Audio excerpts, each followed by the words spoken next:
All right, then this should be live. And I just wanted to drop in again. I did a live this morning, and then I received a ton of messages in emails going, it was done at the wrong time because they live on the other side of the pond. So I thought the best thing to do is show up again. And that way, when nobody shows up and I delete this video in the end, they can't say I didn't show up for them as well. But yeah, I just thought I'd show up in my festive jumper and my funky hat and just see if anyone pops in. Not that I imagine many would, being this time of the day. People in America are probably still at work, and people in the UK have got better things to do, I'd imagine.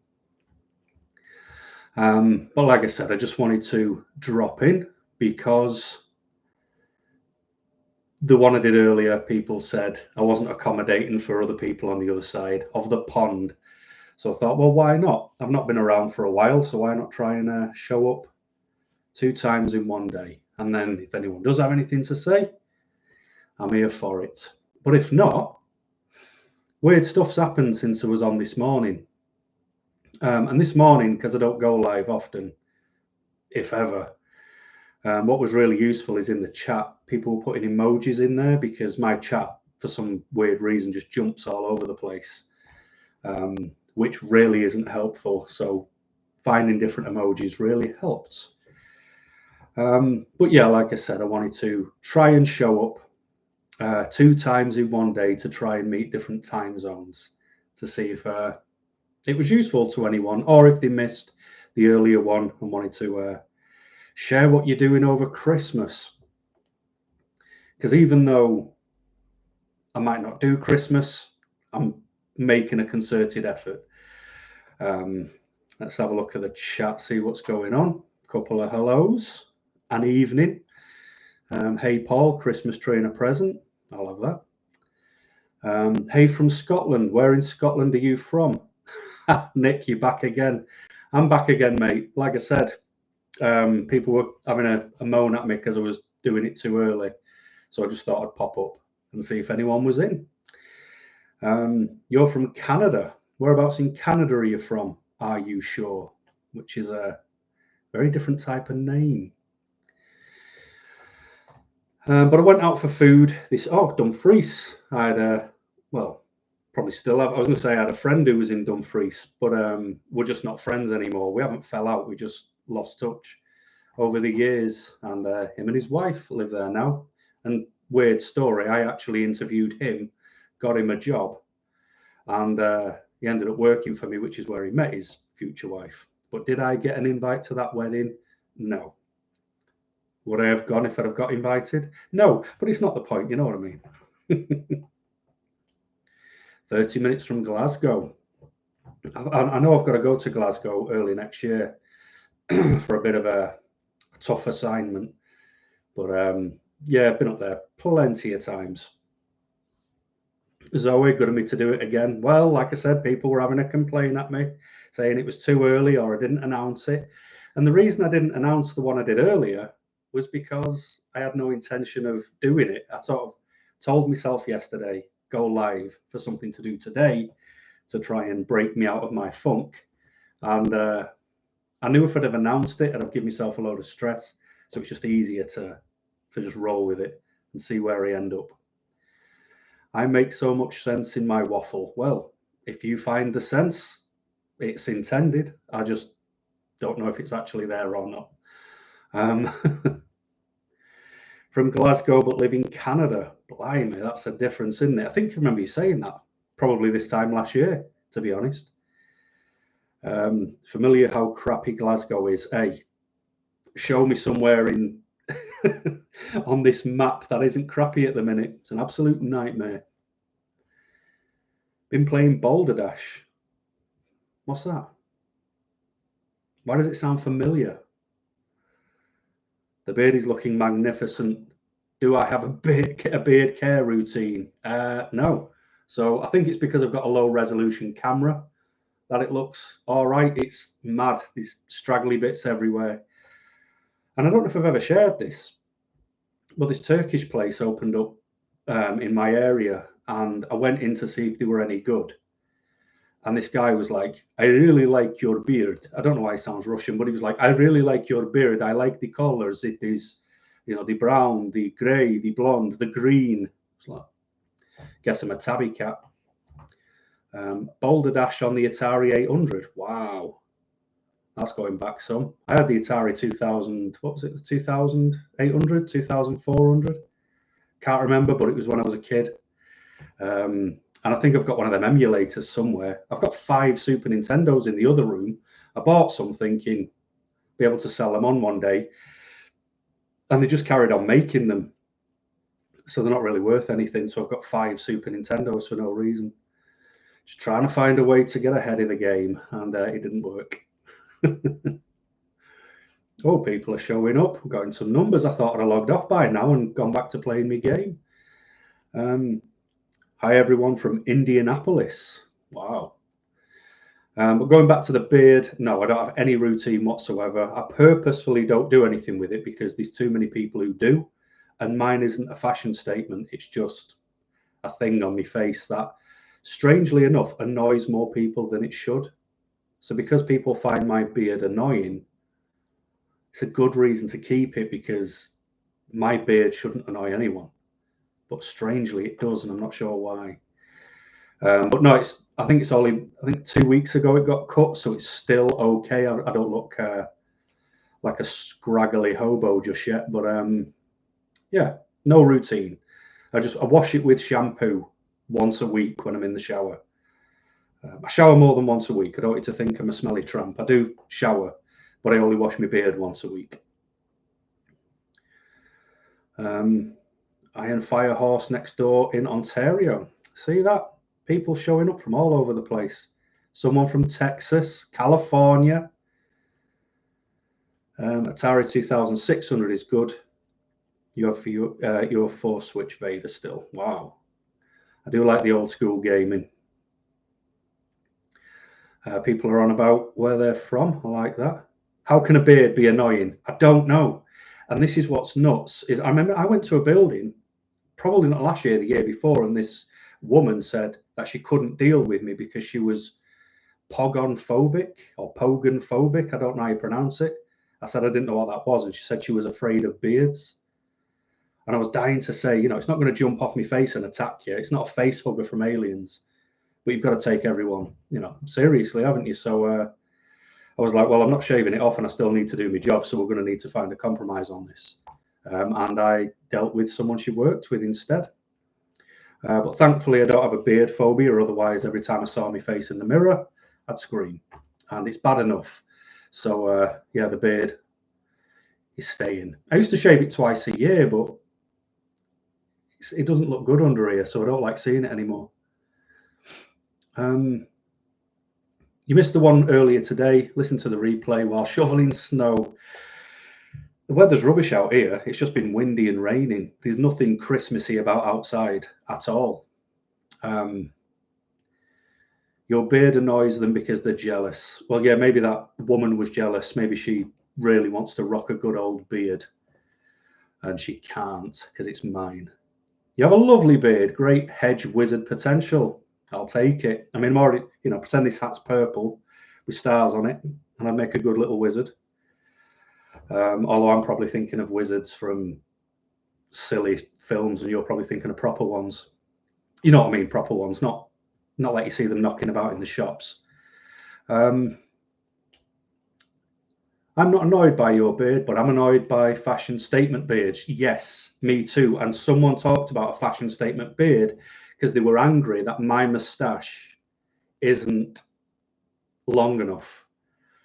And I was like, well, what do you mean by my moustache isn't long enough? And they were like, your moustache has to be as long as your beard or as long and a half to your beard. And that way you can curl up your moustache and you can, I was like, this isn't furniture. I don't need to, I've just got a beard because I like having a beard. It's for no other reason whatsoever.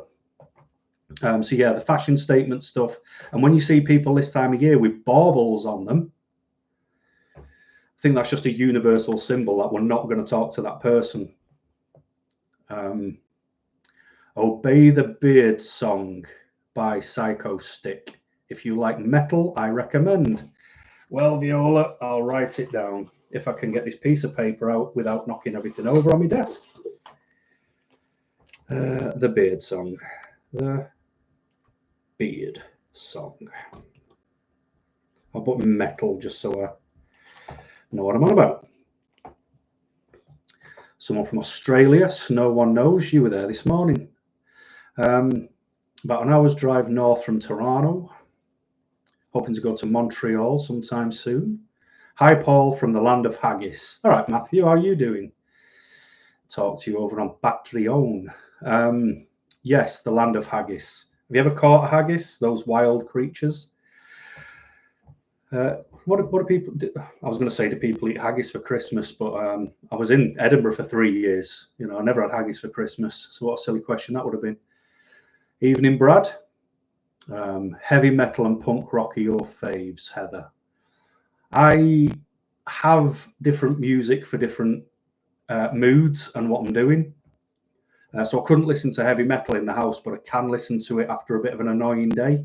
And I'm on the road and I'm on the smaller roads trying to get back to a motorway. Seems to really help. I met a woman once who had a phobia of feathers. That was weird. Yeah, I've never met someone with a phobia of feathers, but I did know someone with a phobia, and I'm going to get this wrong. It was either beans, like baked beans, or garden peas.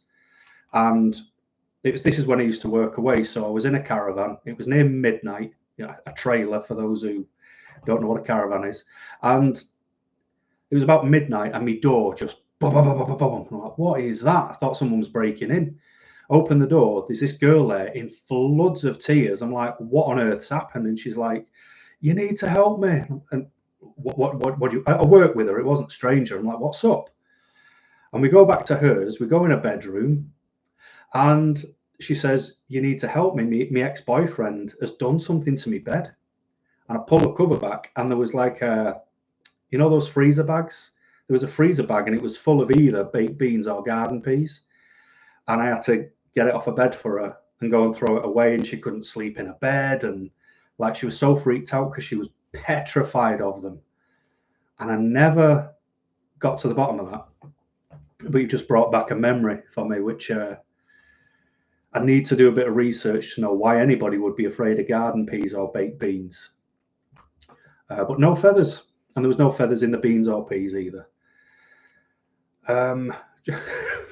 Carl's put, you won't enjoy being tickled then. Maybe that's where a phobia of feathers came from. You know, nothing worse than when you were a kid and an adult would get you and tickle you and you were just powerless to it. And maybe that's what happened when she was a kid, just attacked by a massive ostrich, just tickling her with all its feathers. It was minus 22 the other night and the power was out. Wow, that is not good. What did you do? Like, jog on the, how do you stay warm when your power's gone out and it's that cold? Like the coldest it's been that I'm aware of here was minus 11, and that's because I was on top of a peak with an old friend of mine, Wes, because we were doing some wild camping. I remember looking at him, and all his beard was frozen and he wasn't moving, and I thought, well, if he's, you know, unalive, then there's nothing I can do, so I'm gonna have to wait till morning and at least his body will be preserved. But then he woke up, which was useful because he had the car keys because he drove us there. What's going on? Let's see. Beards are nice as long as there's no leftovers in it. Yeah, I agree. You don't want to find half a kebab or a burger just knocking about, or a chip just under your lip. I have a beard because I always cut myself shaving. That's not good, Thuggy. I've got a pretty decent wet razor, and I'm sure you could try and attack yourself with it and you never cut yourself. And then I just use random head shavers to try and neaten up the bottom. But not good if you're cutting yourself. You need some better ones. Anyway, got to duck down to the shops now. All right, no one knows. Have fun. Heidi, where are you from, Paul? I'm from Manchester, a place called Wythenshawe. I don't sound like it because I do not talk with my proper Mancunian accent when I'm online.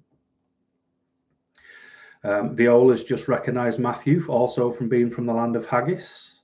Joe, hello from Scarborough. The seagulls are loud and intrusive. No fear of feathers allowed here. Yeah.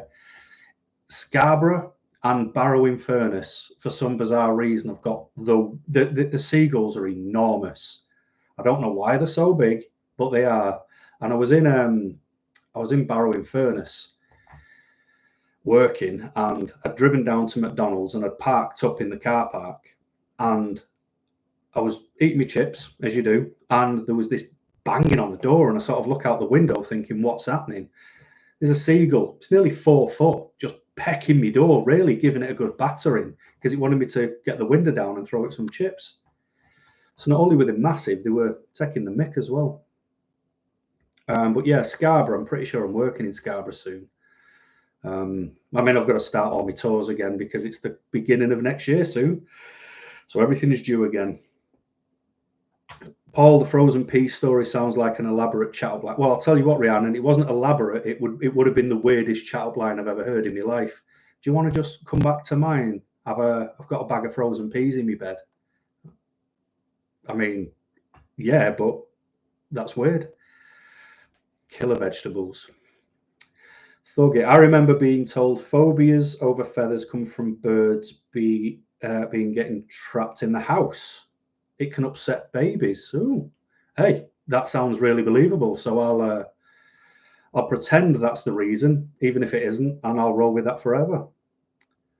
For the -22, you put layers on and went to bed, and when you woke up, the lights were on. Brilliant. Heidi, it's 42 Fahrenheit in Indiana. Not bad, but you're getting snow on Friday.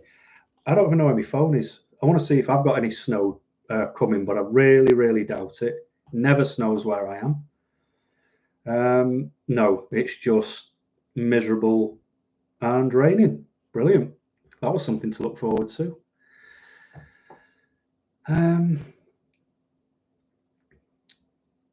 Set your alarm for 5 hours. Figured if the power was still off, then you drive to your mum's place. Good idea. I suppose one of the best things, if your power's going to go off at -22 degrees, is you haven't got to worry about anything going off in your fridge or freezer, have you? Because if it stays off for too long, what's the worst that can happen? Evening, Hakon. I don't know how you say that with 2 A's. Apologies. Cal, you thought I had a Leeds accent. You might not think that, my friend, but that's exceptionally insulting. No, I have a Mancunian accent, but this is just an amalgamation of trying to sound still northern, but not talking like that, like I'm from Manchester, you know what I mean? So I'm trying to avoid doing that. Sanford Curtis, it's the very fine rain that gets you soaked through in Leyland. Well, very true. Yes, I know that rain all too well, being from the north, not as north as Leeds. Rhiannon, have I ever been to Whitby? Yeah, loads of times. A friend of mine actually went not so long ago for that goth festival that's on. They go every year. But yeah, I go to Whitby on occasion. John, hi Paul, been wondering where you've been. Nice to see you. Been watching your videos for a while from Vancouver Island, Canada. Happy holidays. Thanks for the emoji of your flag, John. It's always useful for me to see where I'm up to. Because if the chat goes too fast for my responses, they're always a good placeholder. I haven't been anywhere. I just haven't had time to do any videos because unfortunately, I'm going to try and not talk about the things I talked about in the video I did earlier, but needless to say, I've been stressed, depressed, and I need a rest. So my head just hasn't been there to make any videos for YouTube. I've been knocking them out for Patreon because I can kind of talk a bit free and easy over there, and it's you don't get persecuted for saying one wrong word on there, whereas you can imagine what it can be like over here. And when your head's not in the game, you just don't want to be seeing comments from people who expect everything to be perfect according to their mentality and personality. Someone there also loves heavy metal, hard rock, classic rock, your passions. I really like Tremonti. That's kind of the main band I listen to. Just to share that. Rhiannon, the moral of the frozen pea story is to never tell anyone your fears, then they cannot be used against you. That's very, very true. Because I'll never forget the woman who can't stand beards in my workplace. So I'll, maybe see if someone else can go in my place. So I don't have to, because it's a weird thing when someone tells you that you're insulting them just by existing, just by natural facial hair. It's a bit of a weird thing because you don't really know how to take it. I mean, she had a little bit of a moustache going on, but I didn't say anything. You know what I mean? That's a bit scary for me. We just have to pick our battles, don't we? Gemma, oh, you're still purple on my little list, Gemma. So I'll assume you've still got moderating rights, however, and whatever that means. Let's talk about Christmas just for a second, Yunora. Okay, what do you want to talk about? Obviously, I'm dressed for Christmas. I'm going to my friend's pub on Christmas Day for a couple of drinks and then coming home to figure out the rest of Christmas. I do wonder how Santa decides what to bring adults. I do get confused about that because, you just know when you feel a packet. It's like, well, there's some more socks. You just kind of get, socks, boxes, and some smelly stuff for the shower. So it's people telling you really that you've got scabby pants, scabby socks, and you smell a bit. Southwest USA, got a groceries on your bike in shorts and a button up. Blimey, doesn't it get cold over there? Uh-oh, it's jumping again. What do I do over Christmas? Not much. I avoid all human contact unless it's my choice, which I know sounds exceptionally selfish, but I need to. It's forced fun, isn't it? It's like, right, this is the date that we're all going to meet and pretend we're all good friends and pretend that we're interested in seeing each other when we don't text each other for the other 364 days of the year. So, yeah, one of the joys of getting older and having my own place and not living near nearly everyone I know is that come Christmas, I can unwind and relax too. But the one thing I've learned over the years is I used to always take Christmas off, like the festive week, because I didn't see the point in working because it's always quiet and meh. Whereas this year, January this year, I took the first full week of January off, and it was so much more beneficial for me. Because if I'm in work over Christmas, everybody's off, so it's a waste of holidays. Because all I'm going to have to do, to be honest, is leave the computer on, leave my work phone on, wait for an emergency whilst I catch up with work. That's a quick win for admin time. So I'll take that. But that first full week off, you get to avoid all those Happy New Year. What did you do over Christmas? And as much as people are just being, pleasant, when people say, what did you do over Christmas?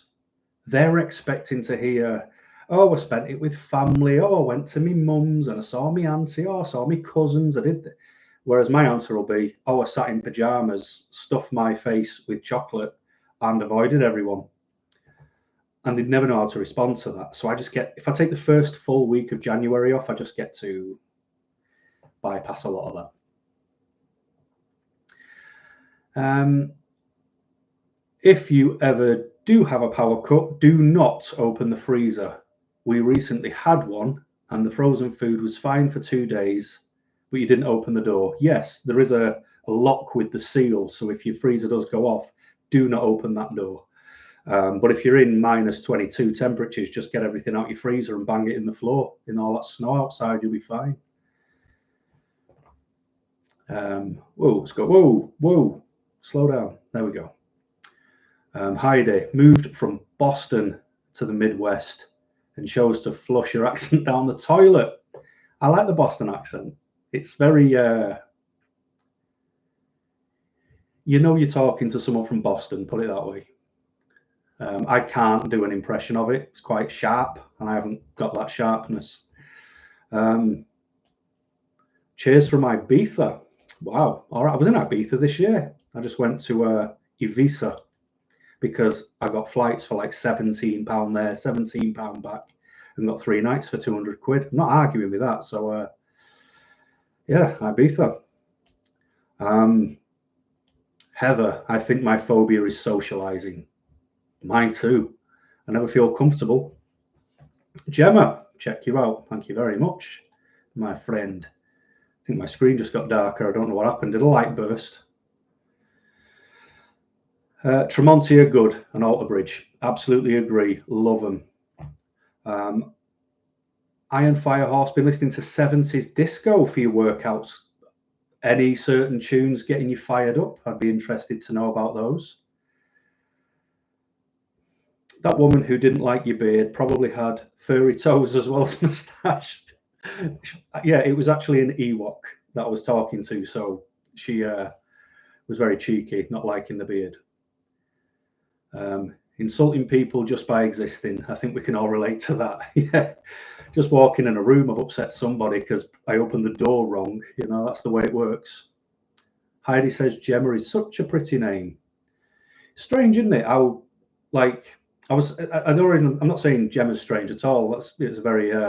It's not as common as it was, Gemma. Actually, it's quite a niche name these days. But I was actually talking to someone about names, and I was saying how in America you've got some names that you just don't see or hear in England, and vice versa. Like we don't have any Randalls, Randy. We don't have that name over here. Sorry, I think when I'm sharing stories, I really need to start adding context to where these conversations come from. Otherwise, it just sounds like I have really random conversations with people. Who'd care for having a beard? You're bald with a beard, but people usually make fun of your head first. Also love metal. Well, I'm bald with a beard. Obviously, we're in good company. Overcooked Soul. It's an interesting name as well. Shape of Soup. You're back from this morning. Woke up at 4 a.m. Wow. Jordan Stevenson. Hi, Paul. Hi, Jordan. Favorite gifts are now chocolate and alcohol because I don't want the clutter. Yes. Again, I think I was actually talking to my mum about that. And she was like, what do you want for Christmas? And I'm like, well, if you're going to pass any messages on to Father Christmas for me, I don't want you to get me anything that is clothing. And the reason I don't want clothing is because I've just done this big task of making sure that I know exactly how many items of clothes I own. So I've got like 22 pairs of boxers, 22 pairs of socks. They're all from the same brand. So there's never a difference in feeling. And lots of other associated things, and how many trousers I've got, how many tops I've got, which different types I've got. So throwing another item in is absolutely upsetting the apple cart. So no clothes whatsoever. And I don't want things for my house, because if I wanted it for my house, I'd own it, and I don't want somebody else's items that they think would look nice in my house. So, so like you say, chocolate, alcohol, it's perishable, it will get eaten and drank, and then I can throw the evidence away. Because like you, I'm not being ungrateful. I just don't want to be in the position to seem like I'm being ungrateful, because I've got boundaries that aren't overly known, because when you start talking about them, people think you're then being awkward, and I'm not being awkward. I just, you can see why I don't talk to many people in real life. Joe, I've already drunk my Christmas supply of cherry brandy. And he said sherry brandy. That'd be a lethal combination. And the New Year Drambuie. Just trying to deal with the offerings of friendship. Cool. I like it. The fakery of Christmas is the worst. Not even worth the Dove shower gel.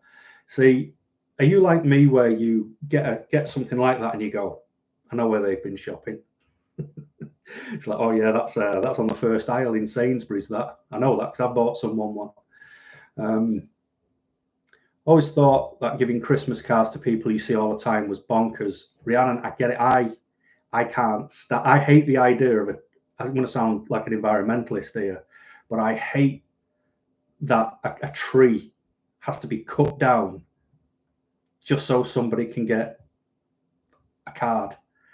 Text me, but then don't text me because we all know what you're going to text me on Christmas Day. You're going to say, Merry Christmas. Hope you have a good one. Well, if I know you're going to say that, just you don't have to do it. I'll know you're thinking it. That's good enough. But yeah, it is a bit bonkers. Like you say, if you see someone all the time and then it's, oh, by the way, here's a Merry Christmas. It's like, well, you could have just told me. We'd have saved a tree. Unfortunately, I'm isolating this Christmas, pretty much overwhelmed with everything. That's more than understandable. And so long as you're looking after yourself, my friend, that's the important part. You're not working between Christmas and New Year this year, but you're in work tomorrow. Oh, you're the only one there tomorrow who has the keys to the place. Well, quite simple, man. Just don't unlock the door or go in and then lock it behind you. And then when nobody else shows up, you can like take selfies and send it to the boss and be like, how am I the only one here today? This is terrible. Why do I get double time? Joe, I did the whole work through Christmas and take time off in January too. It's better, isn't it? It feels so much better. Did somebody say chocolate? Yes. And now I also want chocolate turquoise mama. Interesting name. Earth, Wind and Fire, Michael Jackson, some Clash and the New Radicals for the 70s workout. That's not bad at all. I'm trying to think what I last listened to when I worked out, because it's been a long time since I've worked out. I was doing well on the rowing machine, but then my health anxiety's got the better of me and I didn't go back on. But I was watching TV shows because obviously I'm on a rower. It's in my garage and I've got television in there as well. And that might sound pretty fancy pants, but you haven't seen the state of anything. So it's rundown stuff. But yeah, I find I'm watching TV shows. So I rewatched Reacher while I was on there, obviously believing I was Reacher just because I was on a rowing machine. But I've got a little bit to go to match that man. What a beast. But it was a good show, though. But I'm listening to the audiobooks in the car, and they're a bit more detailed than the show. Oh, thanks, Gemma, for sharing the stream.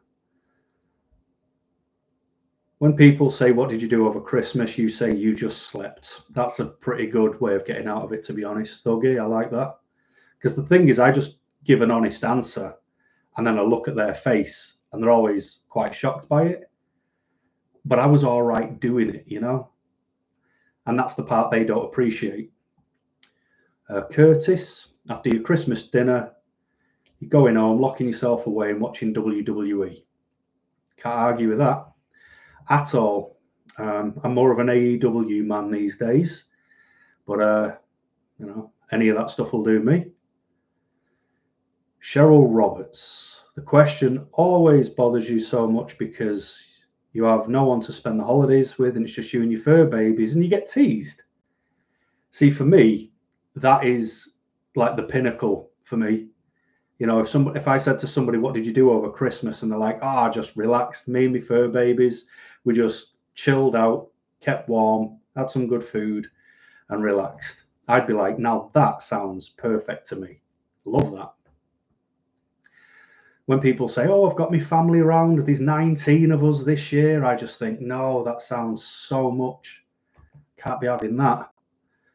I'd have to get COVID, pretend COVID or something to not show up. Heather, I've stopped going to Christmas gatherings entirely. Me too. You know, I did so many as a kid, and I used to enjoy it as a kid because as a kid you don't have your own money to go and buy your own stuff, so it's a good thing. But yeah, I sort of got to an age and appreciated that I was doing everything to go through the motions for everybody else, and you know, a day has to come where I'm important too. So I'm with you for that. Rhiannon, your uncle and auntie moved from South Wales to Boston as a young couple. I'd imagine their Bostonian and Welsh does make quite a bizarre accent. I bet people think they're just taking the mick all the time. It's like, what are you doing with your face? Stop making them words.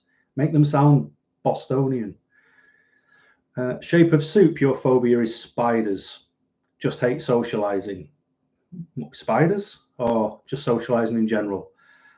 Yeah, I don't like spiders either. I don't know why anything needs 8 legs. It just, to see something just run across the floor, I don't, no, stop it. And I'll say to the cat, go and get it. And he just looks at me saying, I'm old now, I'm not moving. Give me some treats. Creed are good too. Yes, they are. They were my guilty pleasure, and I never felt guilty for loving them. I like the fact that they're back. And even as a Mancunian, not that bothered Oasis are back, but if Creed come to England, there's more chance of me wanting to go and see them than there was to go and see Oasis. I'm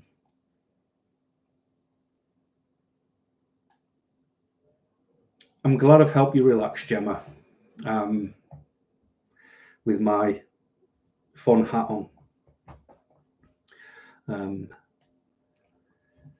Iron Fire Horse gives you 6,000 steps and 30 heart points in an hour. Wow. Google Fits thinks your afternoon bike ride. First time catching me live, Mike the Psych, fellow Manc. Whereabouts in Manchester are you from, my friend? I'm always interested. Because when people say they're from the same place as me, I start going, oh, do you live near this or there? Not that I'm trying to find your address, just always interested. Maybe I will put some of their albums on this Christmas. You're absolutely right. That's my type of music all year round. Because I've got to avoid the radio just in case Paul McCartney's Wonderful Christmas Time comes on, my most hated Christmas song of all time, or a close second, Bruce Springsteen's Santa Claus is Coming to Town. That live version, I do not know why it gets played so much. It's terrible. Sorry for any Boss fans out there, but that's a terrible live version of any song.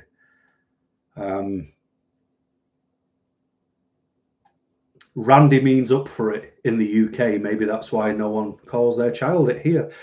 Does it not mean that in America as well? Like if you say feeling a bit randy, does that not mean you're horny? Like it does in England?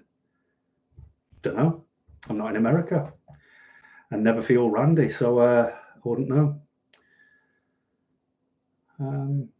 Heidi, some of your ancestors came to Boston from Wales. What's with all these Welsh going to Boston?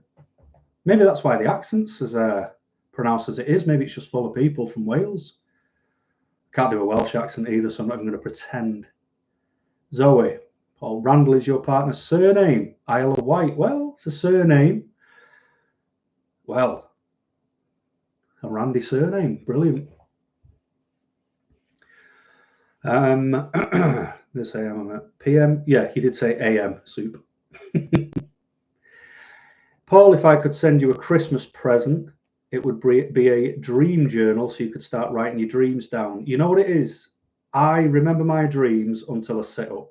It's like while I lie prone, they stay stuck at the back of my head. And when I sit up, they fall out my ears and I can't remember the dreams anymore. And they're never mad. They're always quite normal. I remember this day when I was working a horrible, horrible job. And I went to bed on a Sunday night and dreamt all night about work. And it was the most bland, boring work day.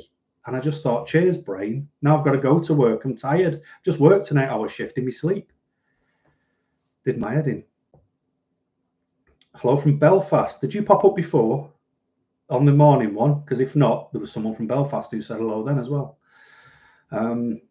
John, invited to your partner's family Christmas, 4-hour drive and a ferry ride. You wanted to go, but can't be away from your space for 5 days. Thoughts? No chance. I would have to have some sort of compromise there. Like, look, no problem heading across early Christmas Eve. We'll do the day there, but fresh as we can, the day after, Boxing Day, we're in that car, on that ferry, and we're getting home. Because I don't even go on holiday for 5 days because I can't be away from home. I've got a couple of trips lined up in the new year. There's one in January. I'm going on a Tuesday afternoon, so I'll be there Tuesday evening, all day Wednesday, and I'm coming back Thursday afternoon. I just like a very quick snapshot, and that is more than enough. Like, when people can stare at scenery for so long and they're like, this is absolutely amazing. I look at it and go, hey, that's nice. And I've captured everything. Nothing else is coming. There's nothing, maybe I'm just too simple. There's nothing profound about it. So I just want to get back around my safe space, my belongings, my wants, and jobs are good. So maybe there you go. There's a compromise. Can you do a shorter time? Do you have to do the full 5 days? The way I'm designed, I would rather make a 4-hour trip to pick someone up and a 4-hour trip on the way back. I would rather do that in one day than spend 5 days. I don't know. Heavy stuff. Thuggy. I hate it when people buy me things. You find the whole thing uncomfortable. So do I.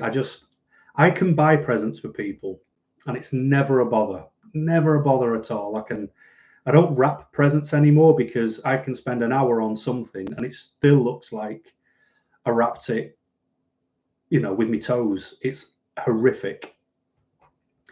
And I've sort of decided that bags and that tissue paper is going to be the way forward, which it has been for the last couple of years. But I can buy things for people, but I'm terrible at receiving stuff. I'd just rather no one got me anything because I've then got to text and say, oh, thanks very much for that bar of soap. Oh, thank you so much, because it's not like I've already got soap because I have to buy it for myself. I know that sounds, again, exceptionally rude and not very thankful, but obviously I'll have soap. Don't buy me soap because I have a brand that I like. I don't know. Yeah. Honestly, this is why I isolate myself away from humans, because everything I say makes me seem impossible, but I have my reasons for everything I do, and I like my reasons. Where am I up to? Gemma, you've got mostly some Elvis clothing for Christmas, for your Elvis gigs, and a bit of money in pajamas. So Gemma is a happy woman. As well you should be, because I know you love your Elvis. And a bit of money in pajamas. I love my pajamas, and you can never turn your nose up at a bit of Wonga. So I'm happy with that too. This time of year is overwhelming. I absolutely agree. And Christmas tree farms are like a tree slaughterhouse. They absolutely are. It's horrible. Paul, are you of Irish descent? I have Irish I did a DNA thing a couple of years ago, and I can't remember the numbers, but I think it's about 12 or 13% Irish. The strongest one in there was Scottish, which I was very surprised at, and that was about 42%.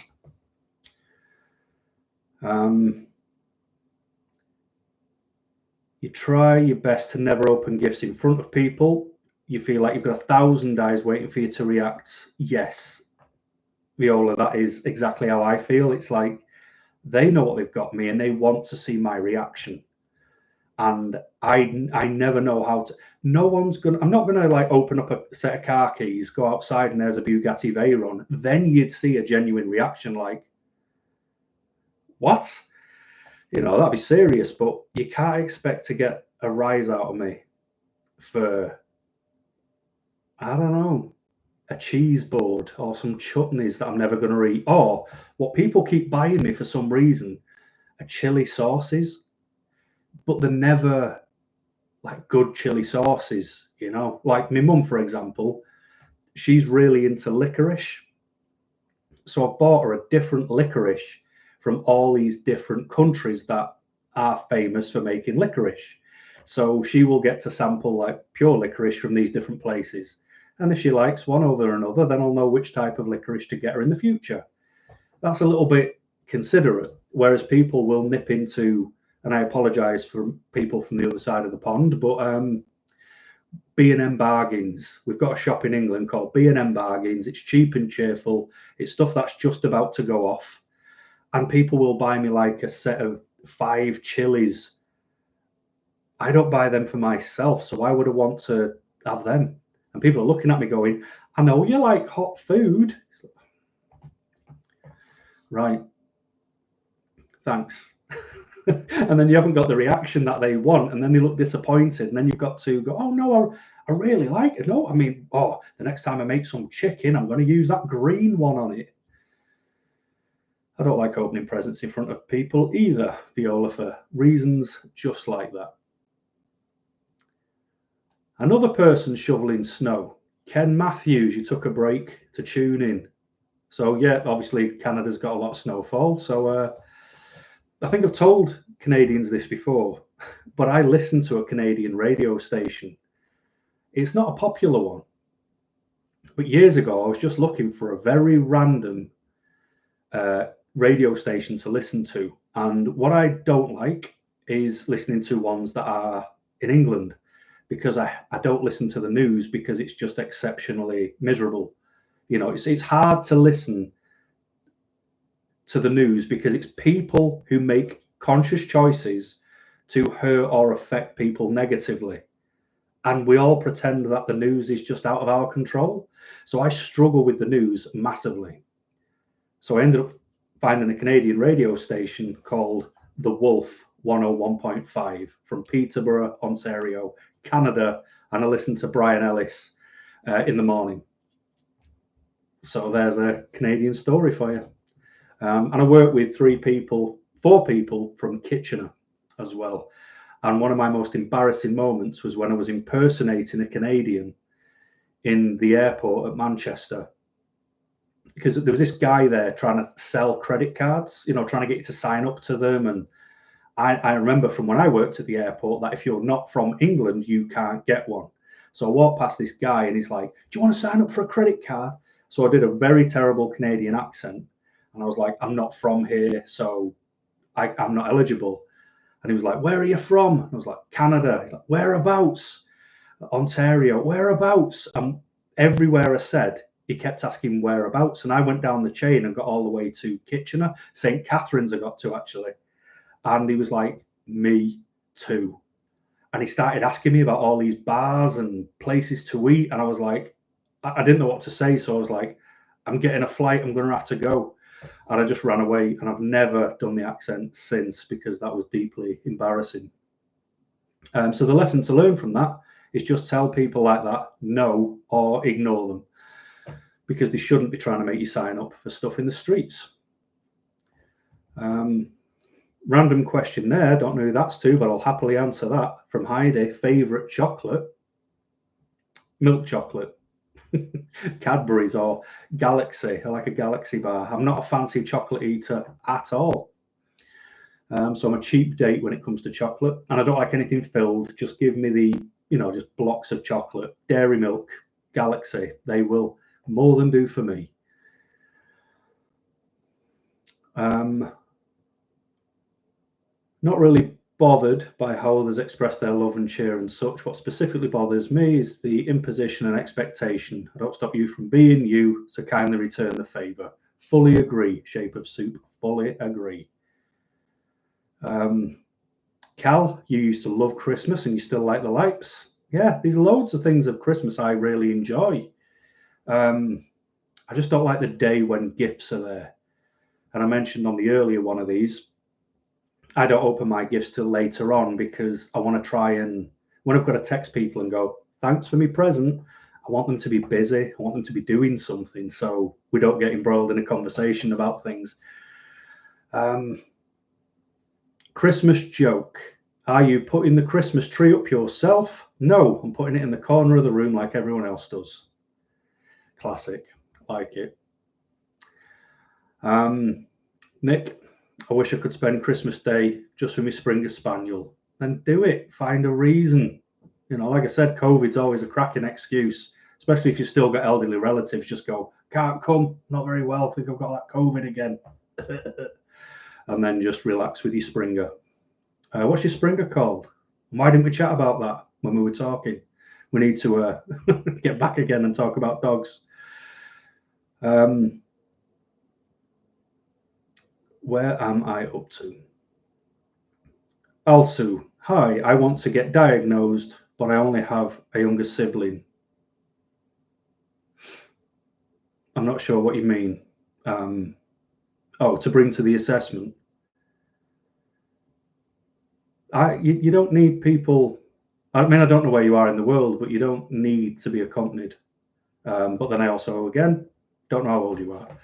So a few things there which I'm not sure about, but I went to mine by myself. No bother. Curtis, so relieved when the 2nd of January comes around. It just reminds me that another year's rocking on, and when you live in England, you just you're just reminded that every year you work harder and come out with less money because of how terrible our governments are trying to run this country, no matter who's in charge. Never send a politician to do a real person's job.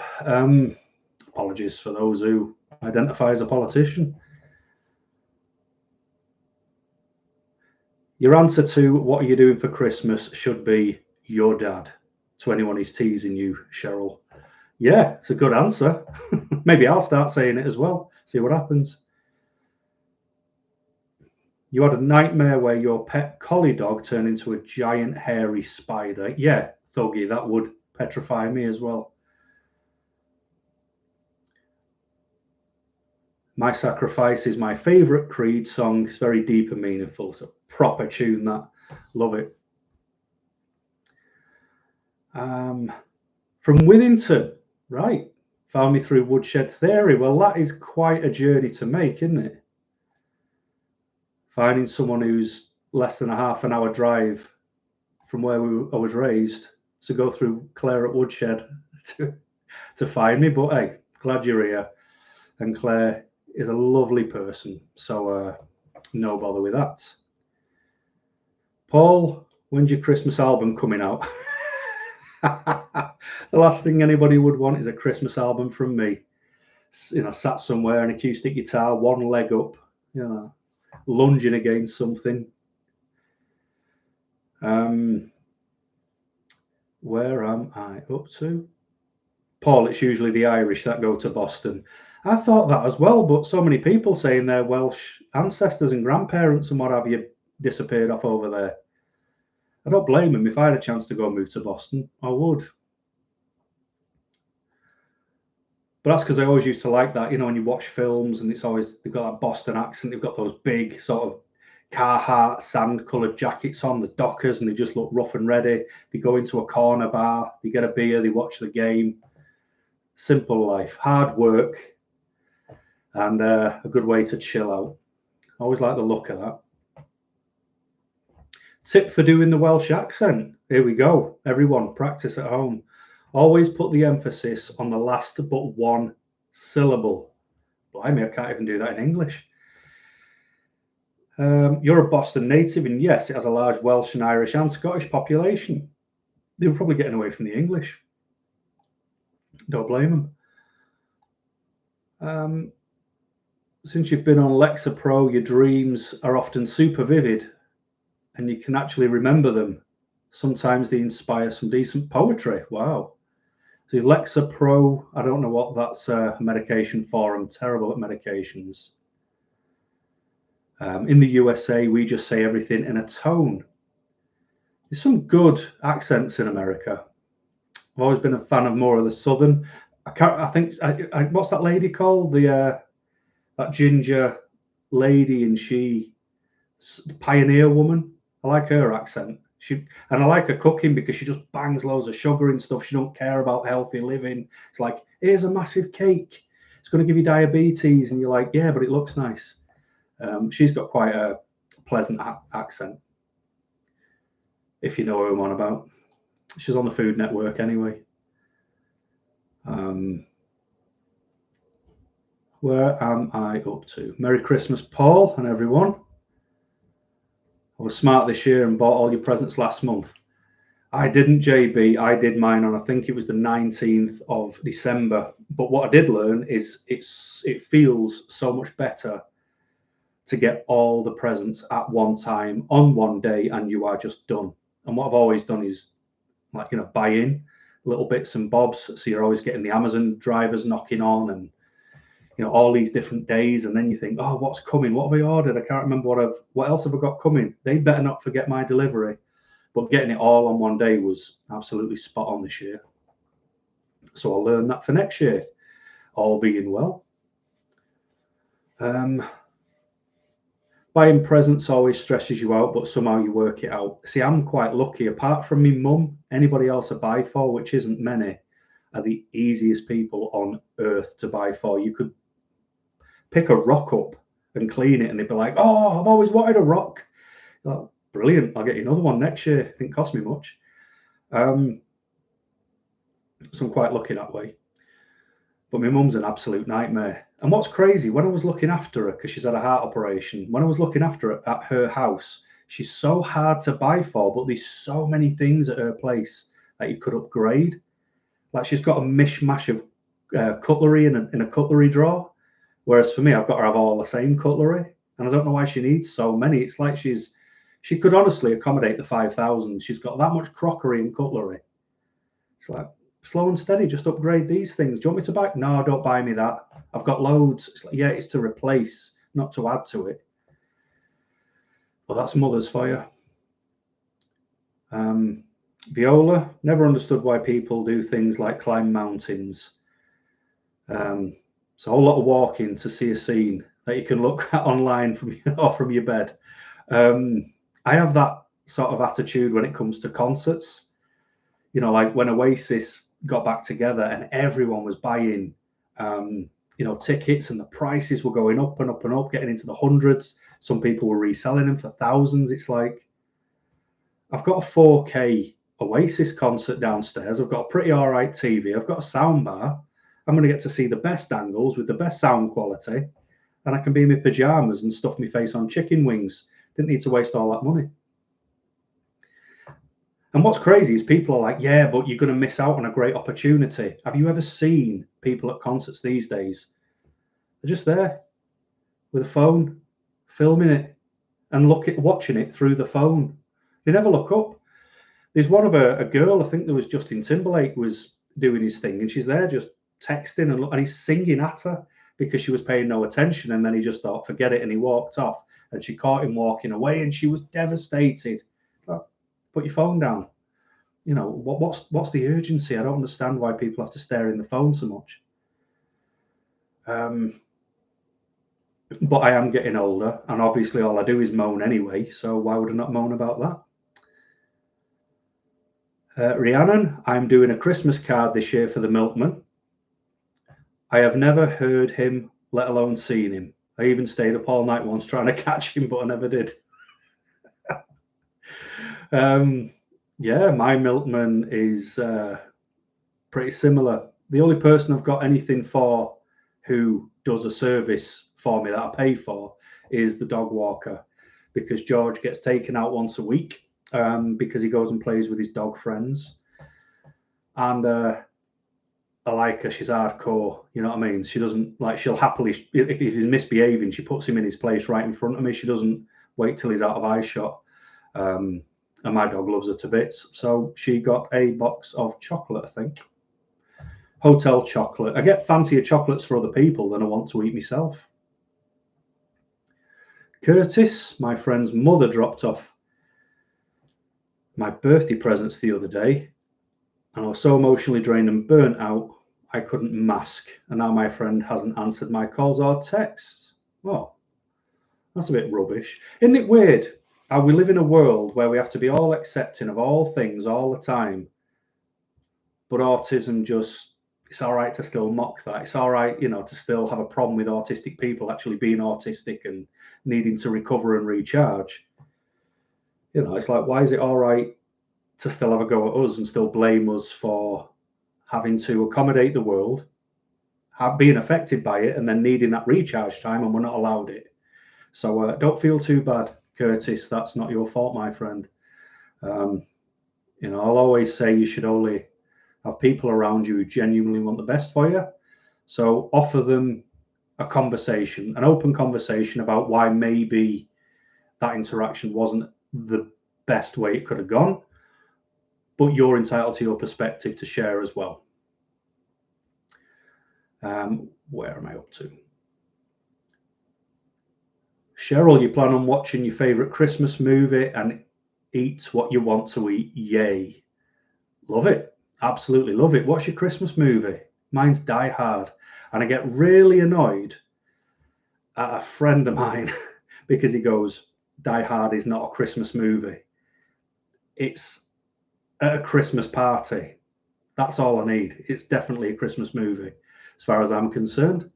I don't know if you've told me a Christmas movie yet, but I'm trying to make my way through the messages.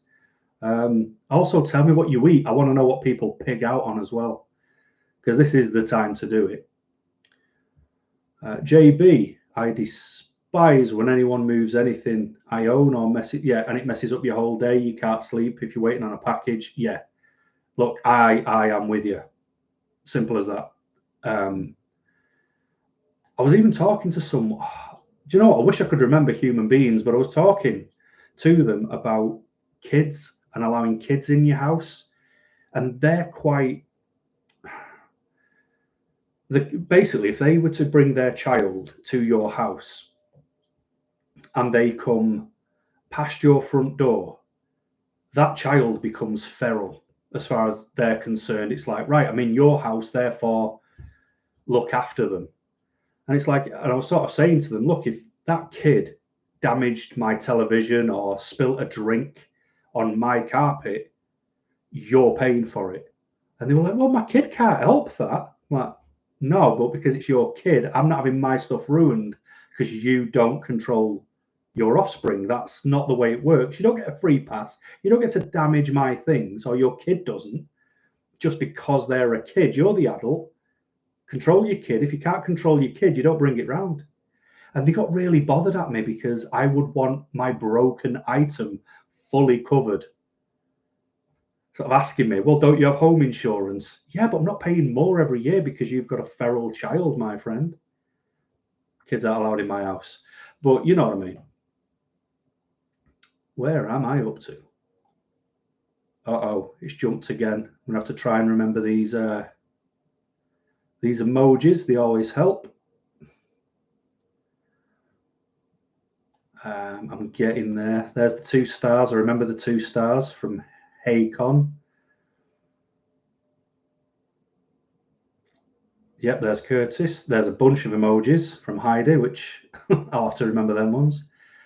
Thuggy, you have frankincense soap from the English soap company made from shea butter. Is it she or Shay? I never know. But there was a footballer called John O'Shea, and his surname was spelled S-H-E-A. So I'm going to call it shea butter. I love that smell. Original Source used to do a coconut and shea butter, and it was lovely. Never had frankincense soap, must admit.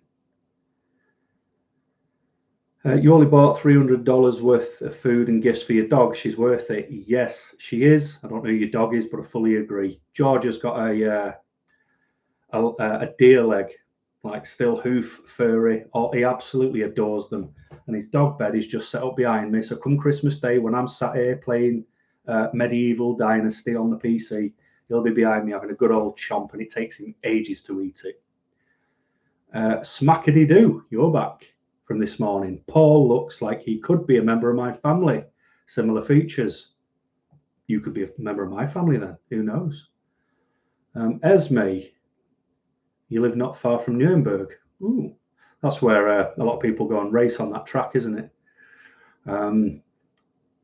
Yeah, it's the only thing I know about the place. I am planning on getting to Germany. Maybe I'll plan a trip for this year. I do like Germany. Thuggy, I did one of those DNA thingies in order: Irish, then Welsh, then Jewish, and Indian. Then some minor Central European markers. That is interesting. This is how far behind I am. Smackety-doo, you just mentioning there where I'm up to. A good gift for a licorice lover. So I talked about that about 10 minutes ago, didn't I? So I'm going to have to get a wiggle on through some of these comments. Esme, I hate Christmas. My mother-in-law liked to gift me random perfumes. As an autistic woman who's very sensitive to smells, that'll do it. That'll put you off. My uncle is married to this lady who is obviously now my auntie, and once she made the unfortunate error of saying, "I like dolphins," and all that anyone used to buy her was dolphin snow globes, dolphin soap trays, anything with a dolphin on. And one year she just went, "Look, I don't like dolphins anymore. Can we just stop getting me dolphin stuff?" But yeah, I do understand the perfume thing. I've got an aftershave, and I've had it that long, it's probably gone off, because I've had it that long. Never use it because it's so strong, you know, that initial stink. It's just too much. Greetings from Trinidad. All right. The weather is a bit different here. I'm sure it is. And the videos have helped a lot. Well, I'm glad to hear that. If you've ever got any topics, feel free to bang an email across. I'm always happy to try and facilitate them. Merry Christmas, brother. Back at you. Heidi, what was yours? Mine came back equal parts Eastern European, Irish, and broadly Western European. In a nutshell, fair enough. I worked with a guy called Jeff, and his came back 98% Scandinavian, but he doesn't look it. So, don't know why I shared that, because you don't know what Jeff looks like either. Trinidad rules. There we go, Curtis. Good man. Hey, Con, my mum said to me when she was alive that you had some Russian blood. All right.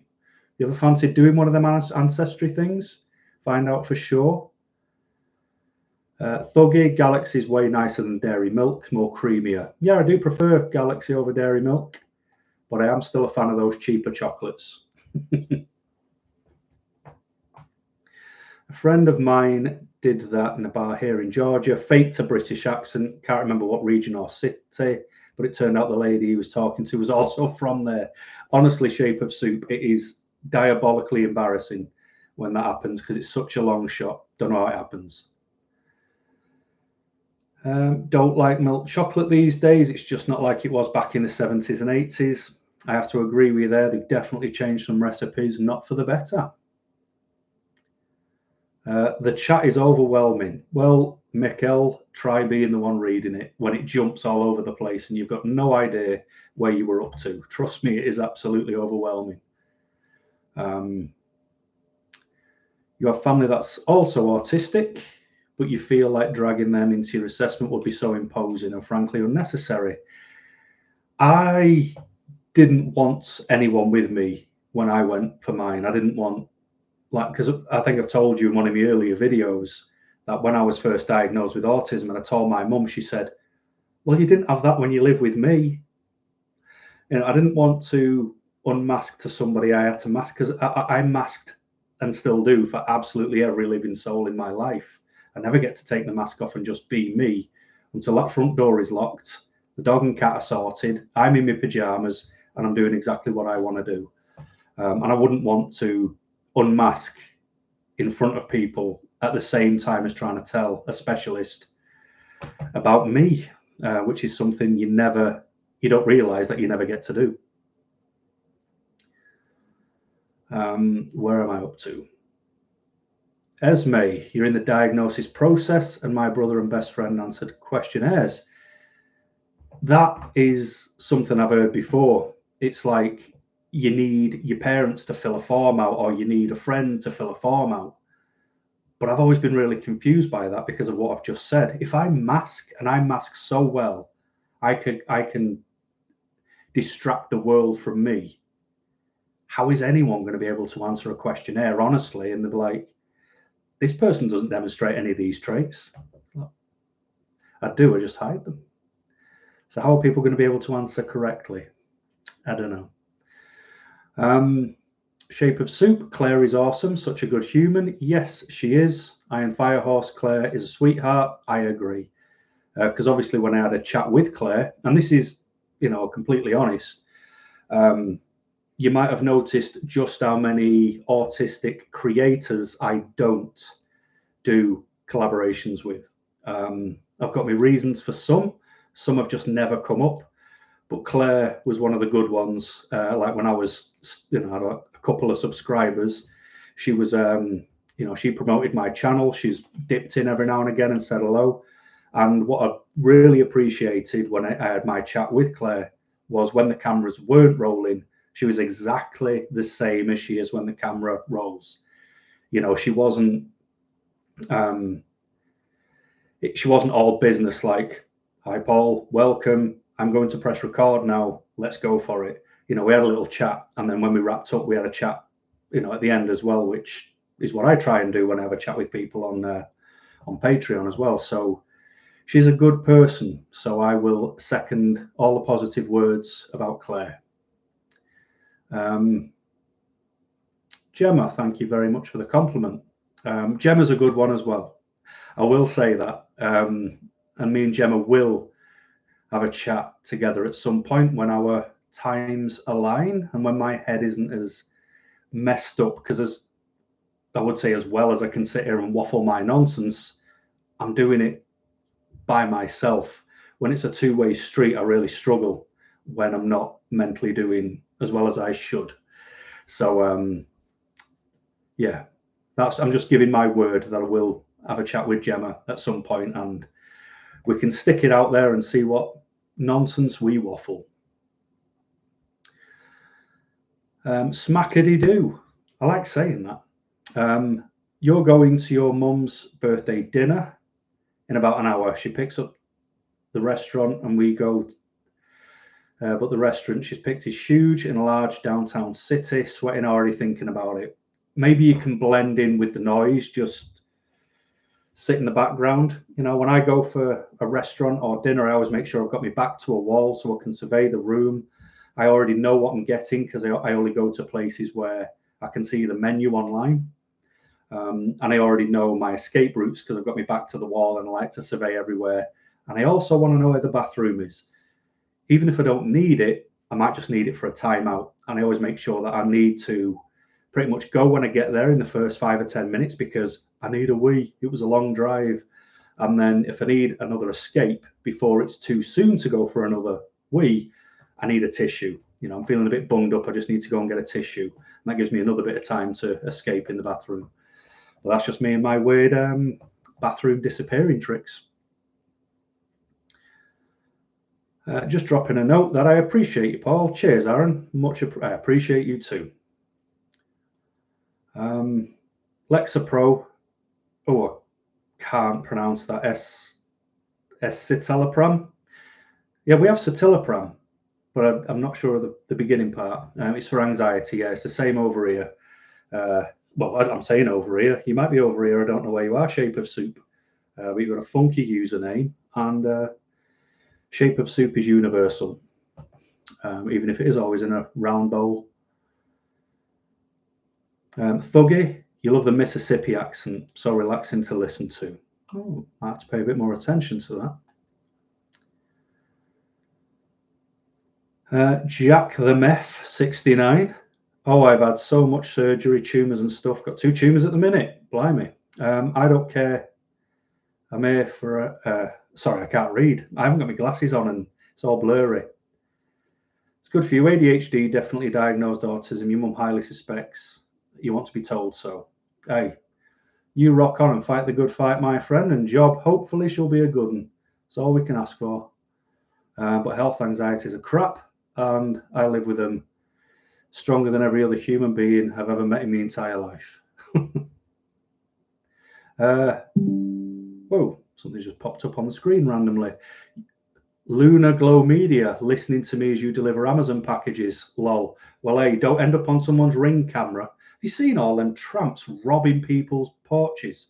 What they call porch pirates. As soon as they drop off a package, someone sneaks up and grabs the packets. It's like, pack it in. Best thing to do is once you've got your package, put some animal waste in there.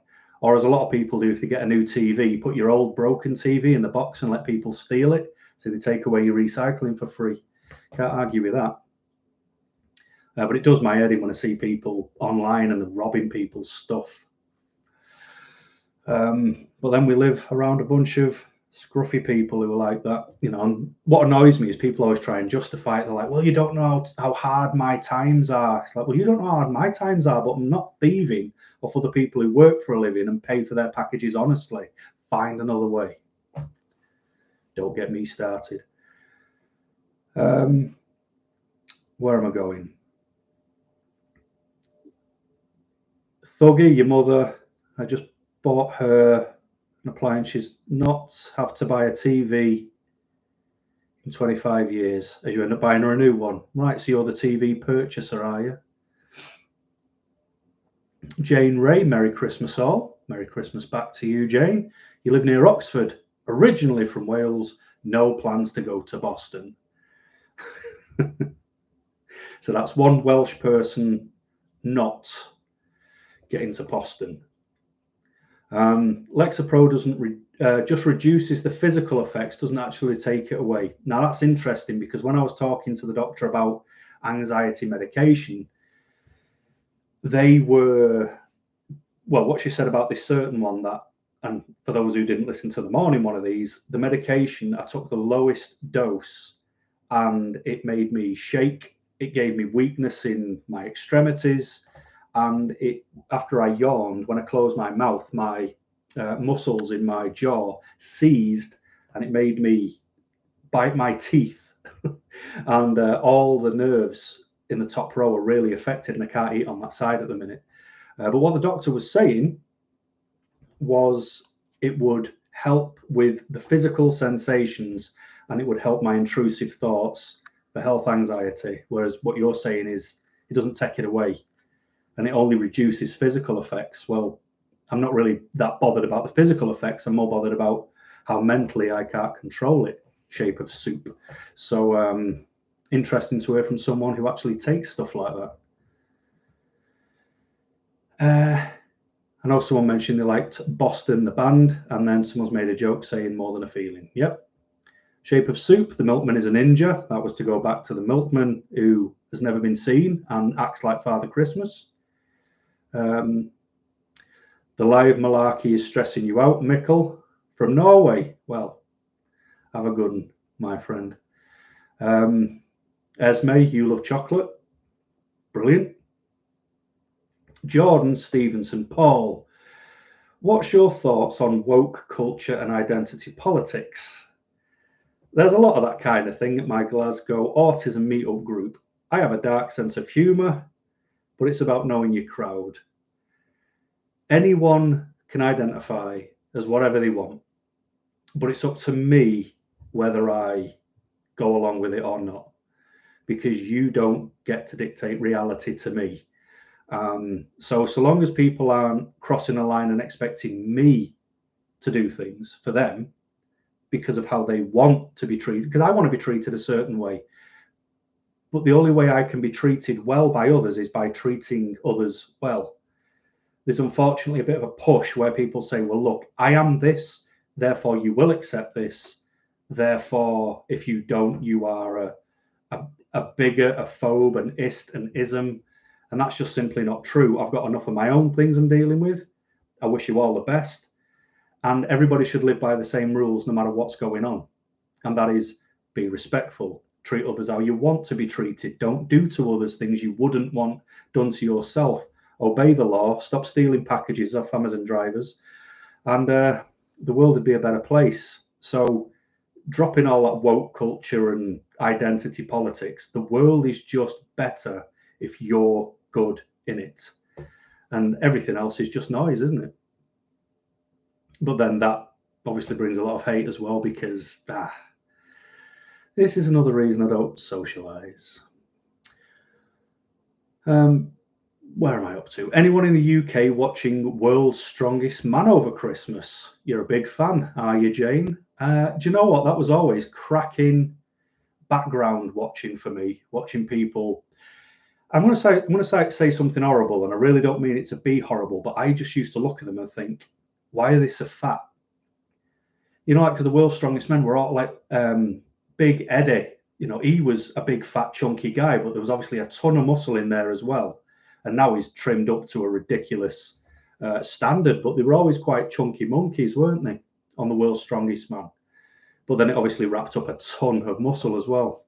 So I'm not sure I'd say that to the face. I was just always surprised because you always used to hear that, you know, when people are super duper muscly, super duper strong, you expect it to then equate to all physically looking muscle. Apologies for waffling a ton of nonsense, but I doubt I'll be watching it because I don't watch TV anymore.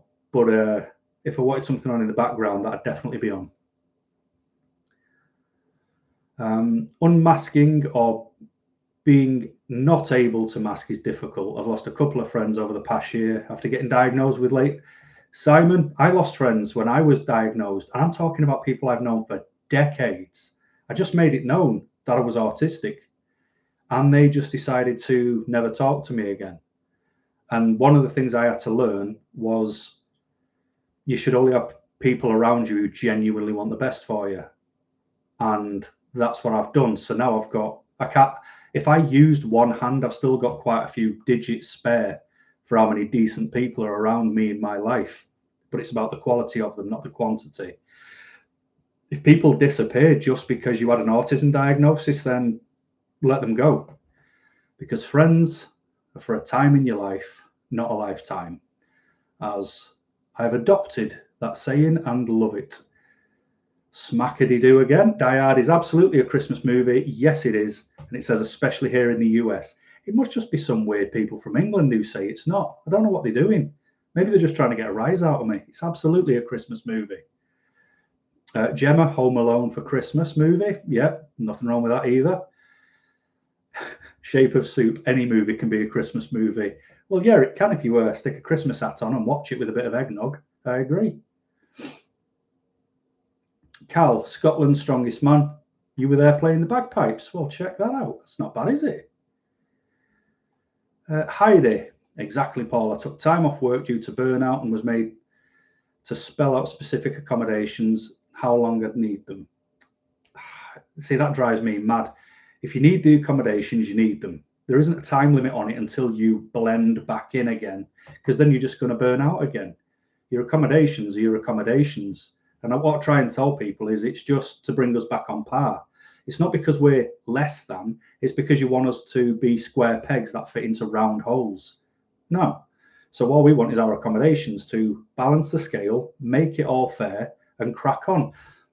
And the most important thing I can ever say about accommodations is we make reasonable adjustments all day, every day, for everyone who is not autistic. But for autistic people to get accommodations, the Equality Act needed to be passed. We needed legislation brought in. So who's actually inflexible of thought there? Is it autistic people or non-autistic people? I'll let you decide. Esme disappeared, so well, maybe she has said, wishing everyone a Merry Christmas and good night. Thuggy, not got a Christmas movie. You watch The True Story Alive. Is that the one on the mountain? Hey Con, I hate it when people touch my vinyl collection. Yeah, that would drive me mad as well. Don't allow that. Keep their hands off. Licorice, yeah, love that stuff. The root is nice to chew on and a good stim. That's a good point. I agree, it would be. Not really attuned to the taste of licorice, though, I've got to admit. But my mum loves it. I think she's got the taste I should have for licorice. She's got that much of a taste for it. The only deodorant you use is non-perfumed. You don't like perfumed ones. There's quite a lot of autistic people who are like that as well, my friend. Gemma, your dad did your family ancestry last year. It said you are 76% Northern European, 6 Irish, 4 Scottish, 3 Welsh. Quite expected. I like that. It's just weird when you get something properly left field and you think, where's that come from? Like my line manager, he's got 6% Nigerian and nobody anywhere can tell him where that came from. So I don't know if they had a bit left over in the machine when they were testing it, but it doesn't look it. Viola been using the same perfume for nearly 20 years. They better not discontinue it. Hey Con, yeah, you've got to do the ancestry thing. I found it interesting when I did it because I absolutely could have been anything, and it turned out I wasn't.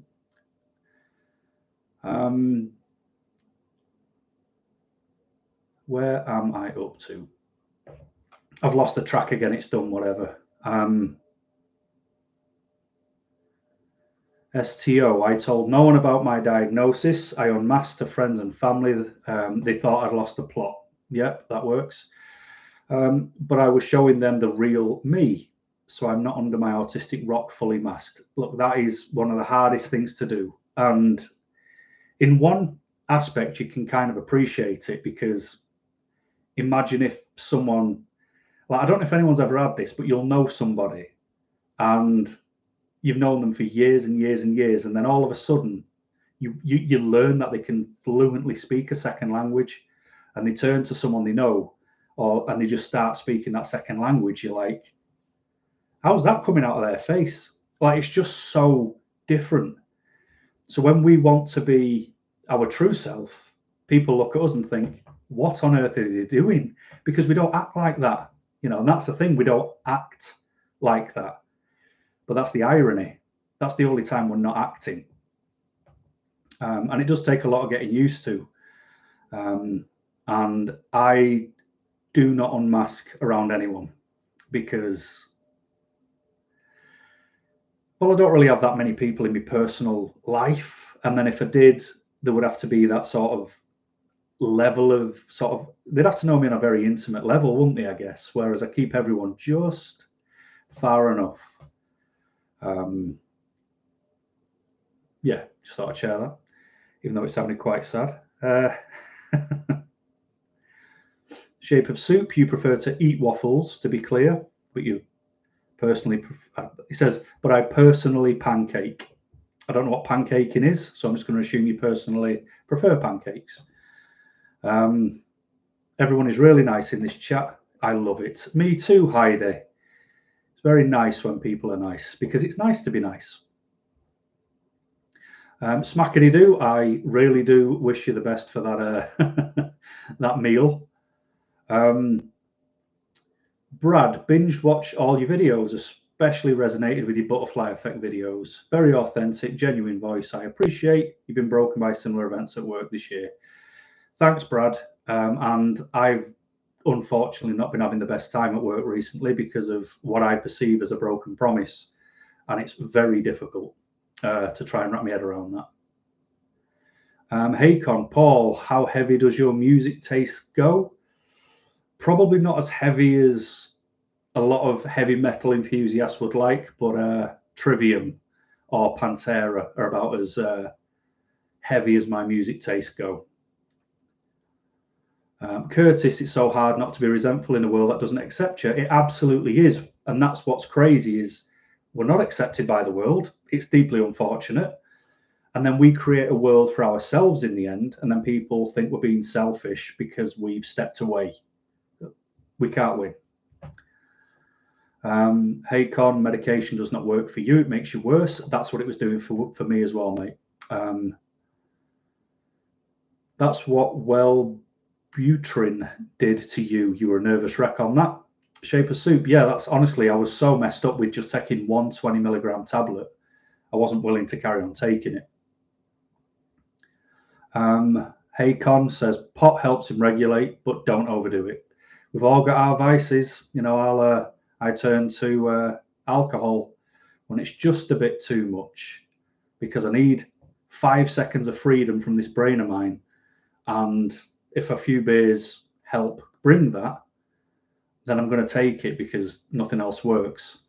But like you say, well, regulate. Don't go above and beyond or become reliant on it because that's the wrong direction. Thuggy, the world is full of tea leaves. Find why I live in the middle of the countryside. You tend to find thieves traveling 8 miles in the middle of nowhere to nick things. Yeah, you don't find them, do you? That's very true. And for those who don't know, tea leaves is slang for thieves. where we're from. Hey, for you personally, there's two kinds of people, good and bad. That's true. And someone said to me not that long ago, do I believe people can be inherently evil? And I just responded with, it's more like the other way around for me. Do I believe people can be inherently good? Because you don't see that as often as you see the evil in the world. Oh, it's all jumped again. And I'm never being negative when I say it. I'm just observant. I'm just telling you what I see around me. If I put the news on, it's not talking about the local dog that had puppies. It's talking about humans killing other humans and people trying to justify it as if anything's justifiable like that. It's absolute madness, this world. People wonder why I don't want to take part in it. Gemma, the world's strongest man is autistic. You did a video on him. Yeah, you did. You did. And he was saying, because I remember something which is obviously one of my pet peeves, and that is when people say autism is a superpower. You know, when you know how heavy the weight of your mind can become, I don't feel very super. But I know that fella says his autism superpower is his focus to get back in the gym every day, train up, and aim to be the world's strongest man. So I do remember that. And your uncle stopped talking to you because of your autism. That's terrible. Well, shame on him, because you're a great person. So sorry to say it, but he doesn't sound like a great person to me, even if he was a police officer. Jordan, oh, I love the Spectrum short film. It was really powerful. I was talking about it at my local autism centre. The bit where the assault takes place is something that happens a lot. Yes, for those who haven't seen it still, go and watch the short film Spectrum from Bark Films. It's really good. And yeah, I've watched it more times than I care to admit. It's a cracking film. Oh, it's jumped again. Why do you jump? I'm over the absolute letdown that people generally are. Ditch the concept of friends entirely. Now I just consider myself friendly with people until they give me a reason not to be friendly anymore. See, that's the thing, Viola. It sounds negative, but it isn't. And this is one thing I do try and get across to some people I will talk to. All we do is react off our life and lived experience. If people let us down when we're not aiming to let them down, if they lie to us when we don't lie to them, if they use us when we're not using them, it's going to build a negative vision of people, isn't it? So I actually do exactly the same as what you do. I say that what I do is I give everyone this standard level of respect as if I've known them for the last 25 years. Everyone who's brand spanking new to me, there's no, let's get to know each other. It's like, no, I've known you forever. We're carrying on. That's how I treat it. And then it's up to them and their actions, whether that respect stays the same, grows, or I lose that respect. And I'm not saying anyone has to go out into the world and, you know, impress me. They don't. They just have to be decent people, because that's what I would like to think I am. I'm not doing anything to hurt anyone. I don't want to. That's not the way I'm designed. So I'm actually in your camp on that, Viola. Thuggy, you bought special boxes with locks for some of your vinyl records. Well, I know they can be very important to some, so I can absolutely agree with that. Hey, Con, I think I shall bake some bread this Christmas. You're isolating, so you'll keep busy. Well, good on you. Oh, it's jumped again. I wonder if this does it for other people. Gemma, does it jump for you every time you're trying to read your comments? It just jumps straight to the bottom when I try and scroll, and it drives me up the wall.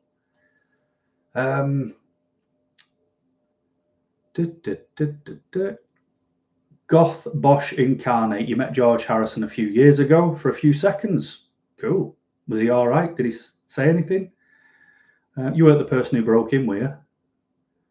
Christine, hi Paul, you look cute in your Santa's hat. Well, I'll take that. There we go.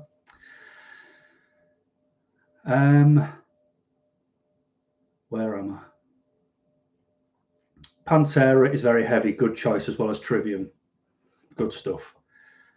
I'm glad I've been approved by the heavy metal community with my choices. Thuggy, you have a few cousins who are autistic and your older brother, so your family is very attuned to it. And one of your cousins is Down syndrome as well as autistic. It's always easier when there are people already in the family who are autistic than being the first one. I'm the first one. People always say it comes from your parents, but my mum's OCD through and through. She's not autistic. And I'm unsure because I don't see my family, to be honest, anymore. So they all could be autistic. I've no idea.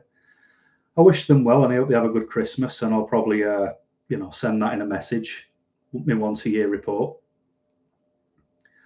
Heidi, your genetic report also included some surprises. 3% Senegambian. Senegambian, isn't that two countries merged into one? Senegal and Gambia. Senegambian. I didn't even know that was a word. Still learning at my age. Hi, Paul. Thanks for your video. So helpful to be part of this virtual autistic group. Feel less alone with it all. Good. I'm glad. Because there's absolutely no point in feeling isolated when there's odd people like me talking to you.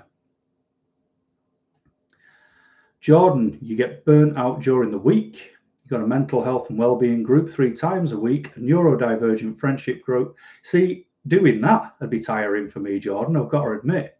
Like that's quite heavy going for me. Like I saw my friend Craig 2 or 3 months ago now, I think, and I'm, that's enough. And I really like Craig as well. So that's to see that many. I mean, if it works for you, mate, brilliant. It's all about what works for you, not what works for everybody else. So good on you. Curtis, I shouldn't do this. It's very unhealthy, but sometimes I self-medicate by drinking alcohol with painkillers and listening to Pink Floyd for the escapism. Like you say, you already accept that it's very unhealthy, but we all have something, like dealing with the weight of your mind when it's like mine is unhealthy. So I'll have a few beers, that's unhealthy. I'll treat myself to a really nice breakfast and get bacon and sausage. That's unhealthy. Being alive is unhealthy. What's that line out of a Gavin Rossdale song? Staying alive can kill you. It's taken years off of my life. He was right. I don't know if it's true or not, but I read a while back that John Cena is on the autism spectrum. Well, it certainly go a long way in explaining his very repetitive routine of set moves and never changes from them. Has he retired yet? I heard he was on a retirement tour. I've caught up on the chat. Get in. I like it when that happens. Jen, yes, I aim to be friendly and kind to everyone, even when they've been cruel sometimes, but I won't trust them again. And you're cautious, not to get hurt again. I agree. And it's only fair that you judge and treat others by the way they treat you, because otherwise we'd forever never learn to protect ourselves, would we? Woo, it's just jumped again, but I'm at the bottom, so I'm doing good. So Heidi, you didn't either. Senegambian is what 23andMe came up with. I think they need to read a map of Africa, to be honest, because the Senegal is Gambia, sorry. What a strange comment. I need to speak to someone who understands Africa and the genealogy for Senegambian. It's just a new word. I've never said those words in my life until right now. And I'm struggling to play with it in my mouth. Do you have a song that reminds you of your autism? Mine is Brain Damage by Pink Floyd and All I Know by Five Finger Death Punch. No. The only song I know that reminds me of autism is my own song, Bones, because it was written absolutely about my autism. So that's about as close as I get. But this has got nothing to do with autism. But when it's everything to do with autism, to be honest. When you get a certain song and it lives rent-free in your head and you can't get certain lines out of your head because it's quite new and you can't shift it. There's a song, it's got nothing to do with autism, but my autism has got me very tuned into it. And it's absolutely nothing like what I'd listen to usually. But there's these fellas, they're like late 70s, early 80s, and they rap, called Pete and Baz, and there's a song called Stepped Into the Building. Can't stop watching it on YouTube for some reason. So shout out to Pete and Baz, the granddads who rap. Don't know why I told you that, but yeah, I've got. I honestly don't have any other songs out there that remind me of autism. Maybe it's because I don't listen to a lot of other music. I've got the bands that I like, and I stick with them. So I don't really get to hear a lot of other songs outside of the ones I listen to be honest. Where am I up to? Polygon. When people get tested, how do the neuropsychotherapists distinguish between autism and complex traumas? An autistic person could have both. Could someone end up with PTSD diagnosis which misses their autism? I've been trying to pay attention to that probably for over a year now, because I've got some complex traumas to deal with from certain employment that I've had in the past. Not because I was treated badly by a boss, that happened as well, but I mean the actual nature of the work. But I'm also autistic, and when you've got the two, it's very important as the individual to try and differentiate between the two.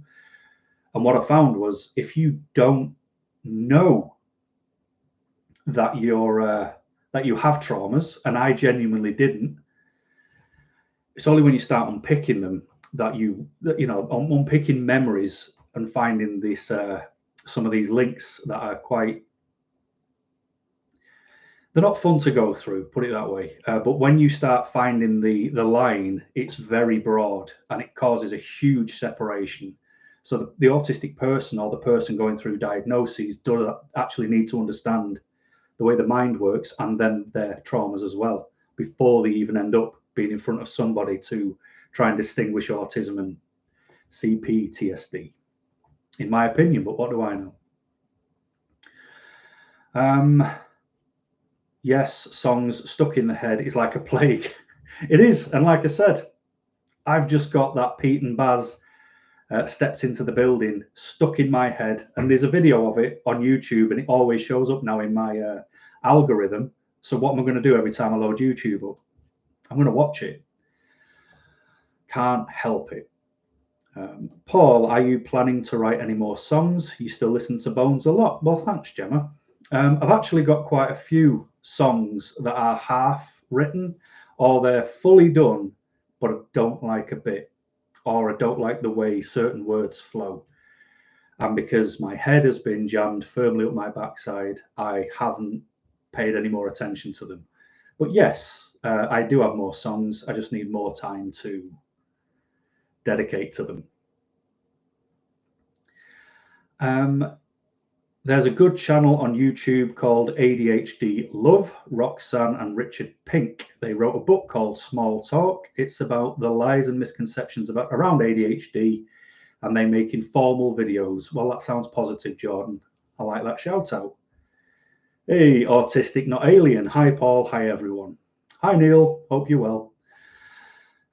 Neil was live earlier as well, and I had mine planned for the evening after his. So hope you're doing well. But go and give Neil's channel a watch, Autistic Not Alien, just like you should go and give Gemma's channel a watch, Gemma's Journey Grace. It's only fair.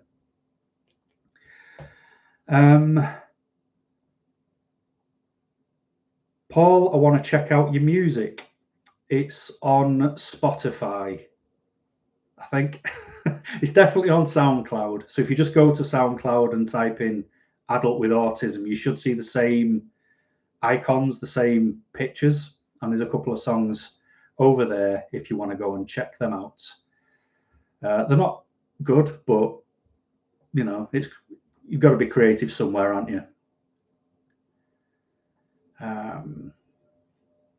Thuggy, I can repeat a song you like for hours at one time. Yeah, so can I. And this is one of the things that blows my mind when people say autistic people are weird. It's like, hang on, I like a song. It sounded good. It felt good in my ears. It's a tune. I'm bopping my head to it. I like it. right, I enjoyed that and the song's finished, I'm going to listen to it again. But other people think that's weird. Don't you think it's stranger to go, hey, I really like that song, but I'm not going to listen to it again tomorrow because I've heard it today? That's weird. If you like it and it releases good hormones, makes you feel good, you listen to that as much as you want. That makes more sense to me.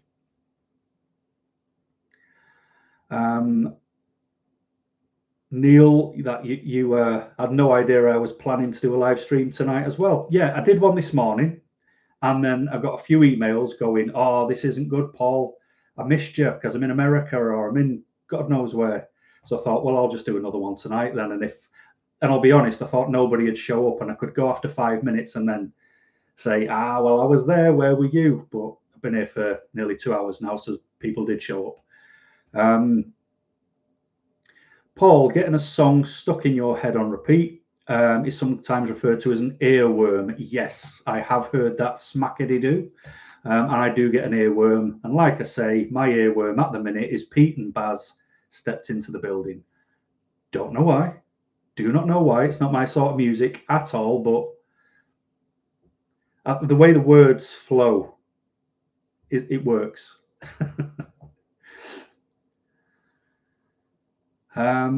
Heidi's thinking about, I'm taking you to the store to get some chocolate. Hey, I'll be in the car waiting for you to hurry up. Can't beat the chocolate. Shape of Soup. Dude, I was a music dabbler for a time myself. My nonsense is still on my channel. If you're curious, share your link, Shape of Soup. I'm sure there's people who will give it a listen.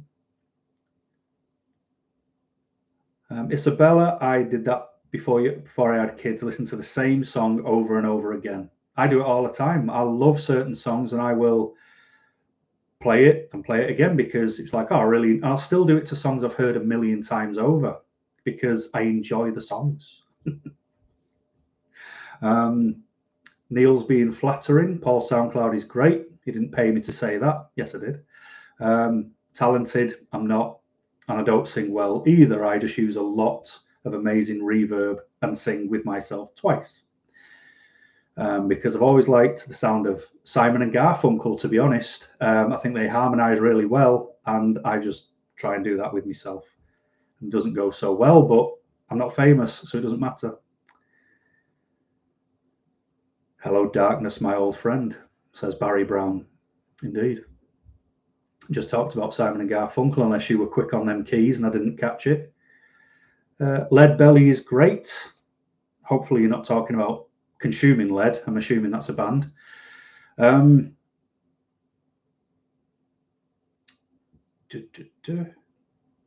Harriet, my head composes all by itself. Sometimes just a motive, sometimes an entire symphony. It's the same as listening to the music. I can't remember what it was, but I had to do something years ago and it took exactly 9 minutes, which is a stupid amount of time. And Metallica did a concert years ago with this, I think it was a San Francisco symphony, and there was about 104 pieces of this symphony and then the 4 members of Metallica. And because I'd listened to Master of the Puppets so many times, I could hear every part. So when I had to lie there or sit there for these 9 minutes, I can't remember what it was either, but I know I had to stay there and still for 9 minutes. I did the whole thing in my head. And I used to really enjoy it. So I do get that. Curtis, it's the very people who have all the advantages in the world that's built for them. Have to be the ones who don't play fair. Yeah, I get what you mean, mate. I do get what you mean. The Echo Mancer, that's a cool name. Do you have trouble listening to your own music, voice, etc.? Just curious. Why is it horrible? What's going on? I used to have a massive problem, but I've made a lot of videos now, so I'm quite used to seeing my big ugly mug on a screen. I even come up in my own algorithm on YouTube. I don't know what that's about. And I will listen to my own music to try and get me back in the mood for writing more music.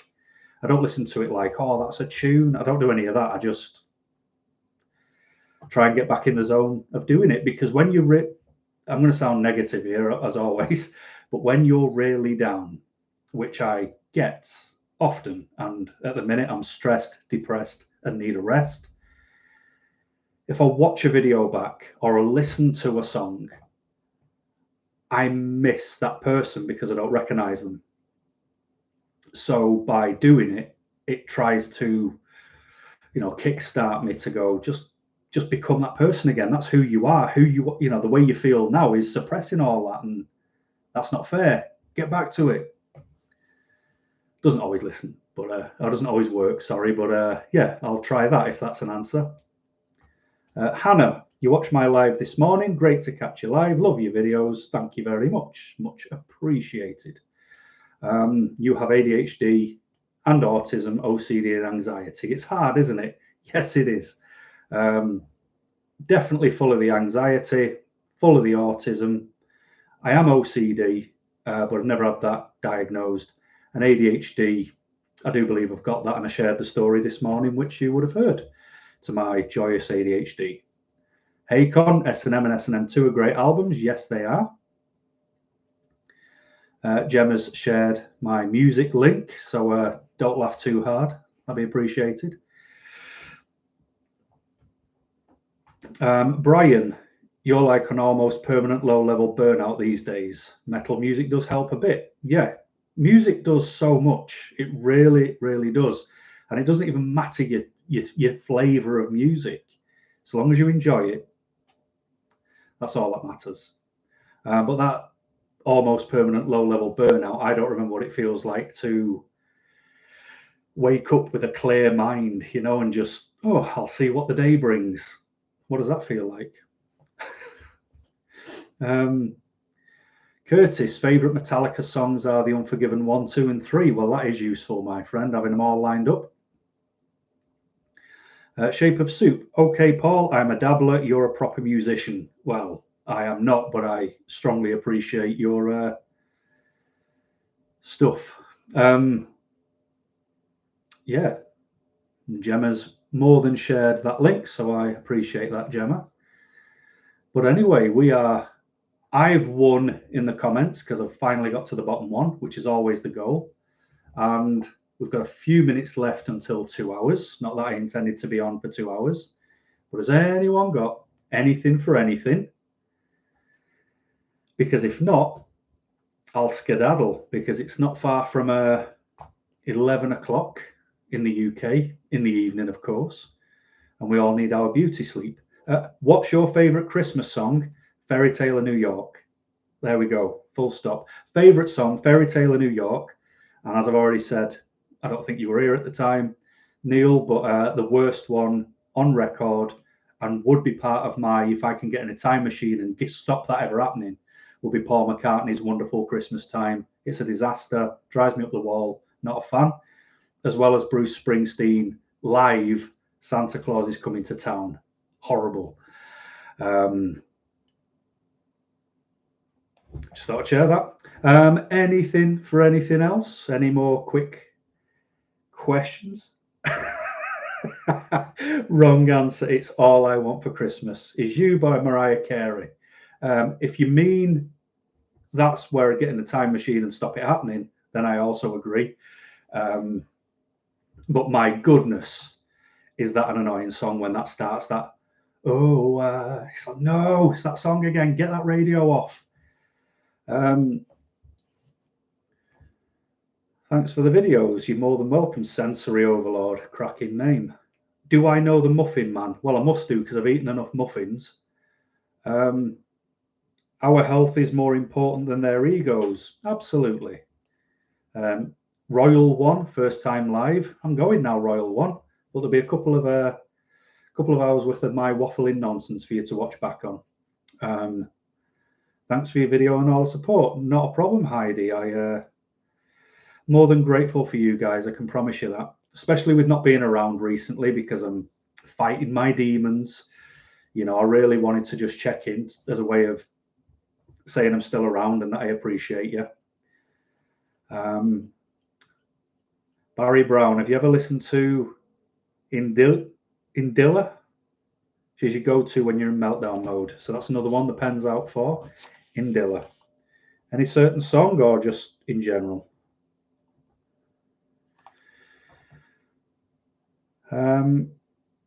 Help so many people, Paul. Forever grateful. No worries, Neil, and we'll have a catch up soon. Love listening to you. Merry Christmas, everyone. There we go. Yeah. Well says Grammy. I agree. Merry Christmas to everyone indeed. The Muffin Man is getting strongly mentioned. I don't know who he is. But all I know with muffins is getting the big chunky muffins from the shop, which taste gorgeous. And if there's a man knocking about who's selling muffins, sign me up. I'll get some. And I'll lose weight one day when the head's back. It'll End in Tears by the Mortal Coil, sorry. Mortal Coil, End in Tears. See, taking all these. Who lives on Drury Lane? I don't know. Probably someone called John and Barbara. Who knows?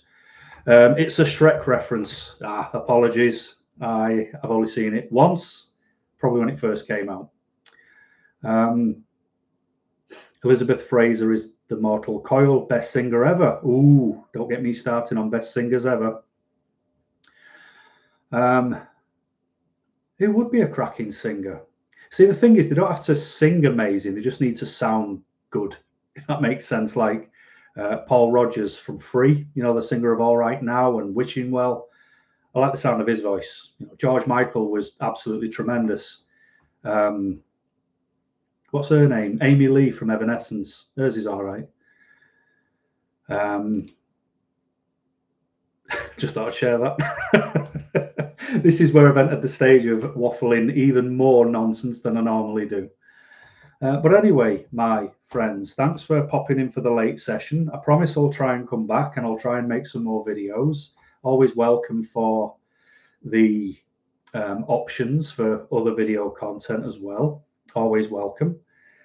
And sorry, I just got distracted. I just saw the name Britney when we were talking about best singers. I thought you were on about Britney Spears for a minute. I was going to throw you off the chat. Anyway, whatever you're doing, have a great Christmas. If you feel like you need to lock yourself away and enjoy your own, do it, because that's exactly what I'll be doing. There'll be no guilt because I spend 364 days a year appeasing many other people. I've got to appease myself as well. And there's only one way to rebuild, and that's to start with one brick at a time, and I'll set my bricks. But thanks for coming, guys, and having a chat with me. It's been awfully pleasant, as always, and definitely never Britney Spears. But until I get to catch up with you again soon, my friends, thank you very much for watching, and keep smiling.